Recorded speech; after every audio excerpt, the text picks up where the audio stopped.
ফিলিস্তিনের মসজিদুল আকসা মুসলমানদের কাছে পবিত্রতম স্থান, যার প্রতি সম্মান প্রদর্শন এবং সম্মান রক্ষা করা মুসলমানদের ঈমানী দায়িত্ব। মুসা আলাইহিসসালামের জবানে মসজিদুল আকসা ও তার আশপাশের অঞ্চলকে পবিত্র ভূমি উল্লেখ করে পবিত্র কোরআনের সূরা মায়েদার ২১ নম্বর আয়াতে বলা হয়েছে, হে আমার সম্প্রদায়, আল্লাহ তোমাদের জন্য যে পবিত্র ভূমি নির্দিষ্ট করেছেন তাতে তোমরা প্রবেশ করো এবং পশ্চাৎপসরণ করো না, করলে তোমরা ক্ষতিগ্রস্ত হবে। ফিলিস্তিন এতই মোবারক ভূমি যে আল্লাহ তাআলা একে ইসরা ও মেরাজের ভূমি বানিয়েছেন। ফিলিস্তিনের বাইতুল মুকাদ্দাস থেকেই নবীজির মেরাজের শুরু হয়েছিল। সূরা বনী ইসরাইলের ১ নম্বর আয়াতে আল্লাহ তাআলা বলেন, পবিত্র ও মহিমাময় তিনি, যিনি তার বান্দাকে রাতে ভ্রমণ করিয়েছেন আল মসজিদুল হারাম থেকে মসজিদুল আকসা পর্যন্ত, যার পরিবেশ আমি করেছিলাম বরকতময়, তাকে আমার নিদর্শন দেখানোর জন্য। তিনি সর্বশ্রোতা, সর্বদ্রষ্টা। কাম অন ব্রো, এসব অনেক কিছু আসবে আর যাবে, এক্সপার্ট কিন্তু থেকেই যাবে। সত্যের পক্ষে বিজয়ীদের ভূমি হবে ফিলিস্তিন।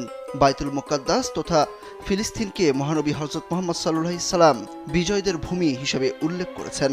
অর্থাৎ ইহুদিদের নির্যাতন ও হত্যাযজ্ঞ একদিন শেষ হবে। মুসলমানদের একটি দল তাদের সঙ্গে যুদ্ধ করবে এবং বিজয়ী হবে।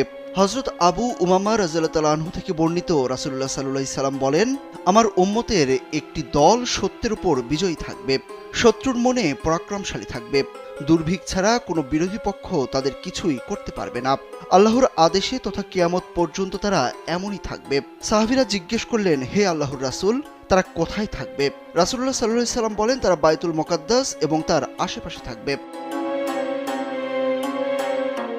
সহিহ মুসলিমের ৩ নম্বর খণ্ডের ২৮৯৬ নম্বর হাদিসে হযরত আব্দুল্লাহ ইবনে হারিস রাদিয়াল্লাহু তাআলা আনহু থেকে বর্ণিত, রাসূলুল্লাহ সাল্লাল্লাহু আলাইহি সাল্লাম বলেন, পূর্বদিক অর্থাৎ খোরাসান থেকে কিছু লোক বের হয়ে আসবে, যারা ইমাম মাহদীর খেলাফত প্রতিষ্ঠায় সাহায্য করবে এবং খেলাফত প্রতিষ্ঠা সহজ করে দেবে।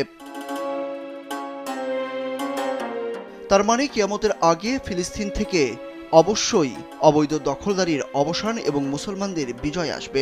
আরেক হাদিসে আবু হুরাইরা রাদিয়াল্লাহু তাআলা আনহু বর্ণনা করেন, রাসূলুল্লাহ সাল্লাল্লাহু আলাইহি সাল্লাম বলেছেন, কিয়ামত সংঘটিত হবে না যতক্ষণ না পর্যন্ত মুসলমানগণ ইহুদি সম্প্রদায়ের সাথে লড়াই না করবে।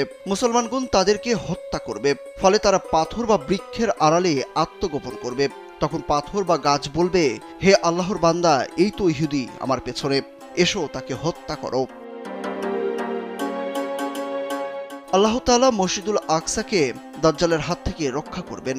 হাদিসে এসেছে, দাজ্জাল পৃথিবীতে ৪০ দিন অবস্থান করবে, তার রাজত্ব সর্বত্র বিস্তার লাভ করবে।